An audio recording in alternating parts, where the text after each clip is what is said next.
आज की कहानी है एक स्कूल टीचर की जो कि अचानक प्रेग्नेंट हो जाती है। हैरानी की बात यह है कि उसका पति कभी बाप नहीं बन सकता था। आखिर इसके पीछे सच्चाई क्या थी? क्या टीचर के स्टूडेंट्स ने ही उसके साथ ऐसा किया था? इन सारे सवालों का जवाब हम लोग इस वीडियो में आगे देखेंगे। तो चलिए इस मूवी को शुरू करते हैं। इस कहानी की शुरुआत में हम लोग एक देविका नाम की लड़की को देखते हैं जो आईने के सामने खड़ी होकर खुद को देख रही थी। वो थोड़ी परेशान थी क्योंकि पिछली रात को उसके साथ कुछ ऐसा हुआ था जिसे वो समझ नहीं पा रही थी। कुछ देर के बाद हम लोग उसके पति सुजीत को देखते हैं। वो हॉस्पिटल में कंपाउंडर की नौकरी करता है। सुजीत की नजर देविका के गायब इयररिंग्स पर जाती है। पूछने पर देविका कहती है कहीं रख दिया होगा। अब सुजीत काम पर निकल जाता है। उसके बाद देविका फिर से आईने के सामने खड़ी होकर अपने बाहों पर पड़े चोट के निशान को देखती है। इधर हॉस्पिटल में सुजीत अपने दोस्त केविन से मिलता है। इनकी बातचीत से हम लोग ये जान पाते हैं सुजीत की शादी 4 साल पहले हो चुकी है, लेकिन कुछ दिक्कतों की वजह से देविका मां नहीं बन पा रही थी। इसी वजह से वो लोग अक्सर डॉक्टर के पास चेकअप करवाने के लिए जाते थे। इधर हम लोग देविका को देखते हैं जो कि एक स्कूल में स्पोर्ट्स टीचर है। देविका जब स्कूल पहुंचती है, स्पोर्ट्स क्लब की चाबी देते समय वॉचमैन कहता है कल शाम को आप बहुत घबराई हुई लग रही थी। इसके बाद देविका अंदर जाकर अपना खोया हुआ इयररिंग्स ढूंढने लगती है। कुछ देर के बाद उसे वो इयररिंग्स मिल जाती है। तभी उसकी दोस्त गीता यहाँ पर आती है। देविका उसे बताती है वो और सुजीत कुछ दिनों के लिए कल्याणी आइलैंड जाने वाले हैं। सुजीत का मानना था कि वहाँ की देवी की पूजा करने से उन्हें संतान का सुख मिलेगा। इसके अगले दिन वो लोग आइलैंड पर पहुँचते हैं जहाँ इनकी मुलाकात सुजीत की माँ कल्याणी से होती है। कल्याणी एक सख्त स्वभाव की महिला थी जो कई सालों से उस आइलैंड को बचाने के लिए आंदोलन कर रही थी। कल्याणी ने वहाँ के लोगों के साथ मिलकर नियम और कायदे बना रखे थे और इसी वजह से वहाँ के लोग उनकी बहुत इज्जत करते थे। समय बीतता गया। देविका और सुजीत अपने जिंदगी में बहुत खुश रहने लगे, लेकिन एक दिन देविका को ये पता चलता है कि वह प्रेग्नेंट है। ये खबर सुनकर वो घबरा जाती है। जब उसने अपनी दोस्त गीता को ये बात बताई तो गीता बेहद खुश हुई क्योंकि इतने सालों के बाद उनकी मन्नत पूरी हो रही थी। मगर देविका दुखी थी क्योंकि वो उस हादसे को अब तक नहीं भूल पाई थी और अब वो सच जानना चाहती थी कि आखिर उसके साथ उस रात को क्या हुआ था। रात को वो अपने फोन में कुछ देख रही थी। तभी सुजीत कमरे में आ गया। उसने कैलेंडर देखते हुए पूछा क्या इस बार उसे पीरियड्स आए हैं। देविका ने कुछ नहीं बताया। सुजीत बेहद खुश था क्योंकि उसे पूरा यकीन था कि देविका इस बार प्रेग्नेंट होगी, लेकिन देविका फिलहाल इस राज को छुपाना चाहती थी। इसके बाद वो अपने फोन पर टीचर से जुड़े हुए स्कैंडल वीडियो सर्च करने लगती है। तभी सुजीत उसे सोने के लिए कहता है। अब देविका फोन बंद कर कमरे से चली जाती है। अगले दिन सुजीत अपने दोस्त केविन के साथ में घर पर ड्रिंक कर रहा होता है, लेकिन मन ही मन में उसे देविका के आने का डर सता रहा था। केविन उसे समझाता है कि उसे अपनी पत्नी को हावी नहीं होने देना चाहिए और उससे नहीं डरना चाहिए। इस पर सुजीत साफ कह देता है कि वो ऐसा नहीं कर पाएगा। तभी केविन उसे सिगरेट लाने के लिए कहता है। सुजीत कमरे में सिगरेट ढूंढने के लिए जाता है और वहीं उसे देविका की प्रेगनेंसी की रिपोर्ट मिलती है। रिपोर्ट देखकर वो बहुत खुश होता है। रात को सुजीत देविका से पूछता है क्या उसे कोई बात बतानी है, लेकिन देविका परेशान होकर कुछ नहीं कहती और बस उसे सोने के लिए कह देती है। सुजीत को लगता है कि शायद देविका उसे बाद में सरप्राइज देना चाहती है, इसलिए उसे अभी तक कुछ नहीं बताया। अगले दिन देविका फेसबुक पर अपने स्टूडेंट संदीप के भाई अखिल की शादी का कार्ड देखती है। वह सुजीत से कहती है वह कल अपने माँ के घर जाना चाहती है क्योंकि उसकी तबीयत ठीक नहीं है। इसके बाद देविका इंटरनेट के जरिए संदीप के घर तक पहुँच जाती है जहाँ शादी की तैयारियां चल रही थी। संदीप उसे देखकर बहुत खुश होता है, लेकिन तभी कोई अखिल पर एसिड फेंककर भाग जाता है। वह एसिड अखिल पर पूरी तरह नहीं गिरता, बस उसके कान के पास पड़ता है। दरअसल यह सब उसके एक्स गर्लफ्रेंड ने किया था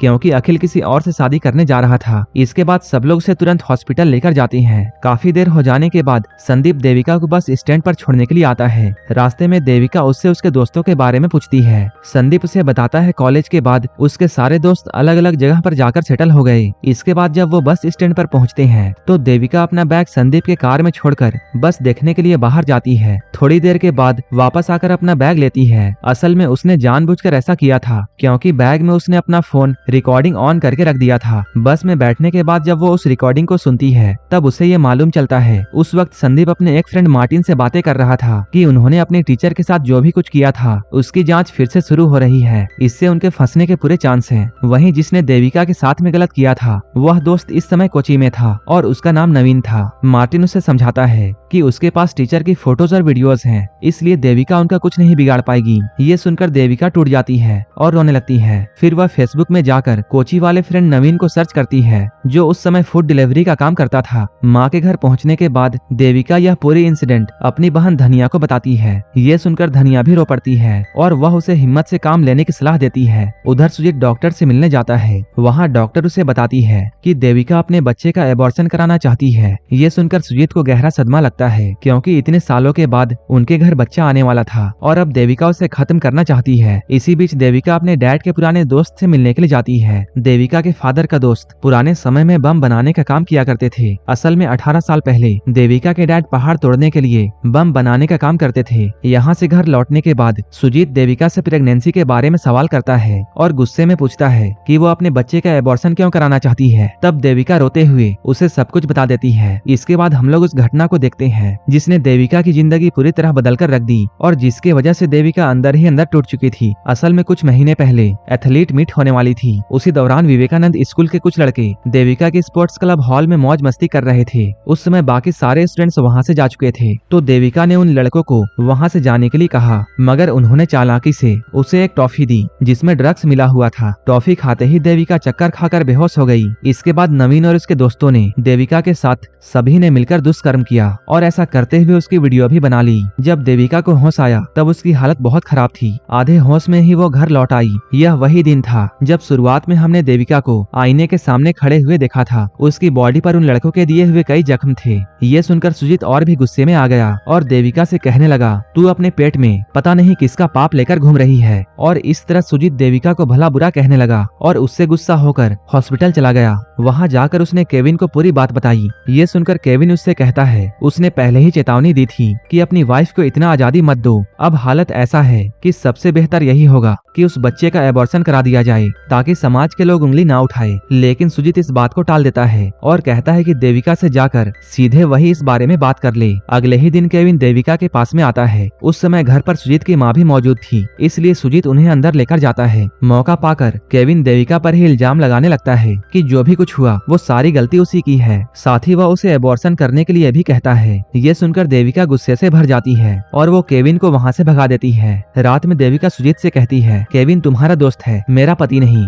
अगर कुछ भी कहना था तब तुम्हें खुद कहना चाहिए था। ये सुनकर सुजीत को अपनी गलती का एहसास होता है। वह देविका का साथ देने का फैसला करता है। इसी वजह से देविका के कहने पर दोनों मिलकर पुलिस कंप्लेन करने के लिए जाते हैं। अंदर जाने से ठीक पहले सुजीत देविका को रोककर ये समझाने लगता है कि अगर वे पुलिस के पास गए तो वहाँ उनसे बहुत गंदे और शर्मनाक सवाल पूछे जाएंगे। इसके बाद न सिर्फ उनकी बल्कि पूरे परिवार की बदनामी होगी। ये सुनकर देविका समझ जाती है कि सुजीत उसके साथ खड़ा होने वाला नहीं है। गुस्से और मायूसी में वह वहाँ से सीधे अपने घर लौट आती है। घर पहुँचने पर कल्याणी उसे दिलासा देती है और कहती है अब उसे अपनी लड़ाई खुद लड़नी होगी। इसलिए अगले ही दिन देविका सुजीत को छोड़कर अपने माँ के घर चली जाती है। सुजीत जब कल्याणी से पूछता है कि उसने देविका को क्यों जाने दिया, तब कल्याणी गुस्से में कहती है कि उसे अपनी पत्नी का साथ देना चाहिए, लेकिन उसने समाज के डर से उसका साथ छोड़ दिया। ये सब बोलकर वो भी गुस्से में सुजीत को वहीं छोड़कर आइलैंड चली जाती है। सुजीत जब हॉस्पिटल पहुंचता है तब वहाँ के सभी लोग उसका मजाक उड़ाते हैं, क्योंकि केविन ने देविका के बारे में सारी बातें सभी तक फैला दी थी।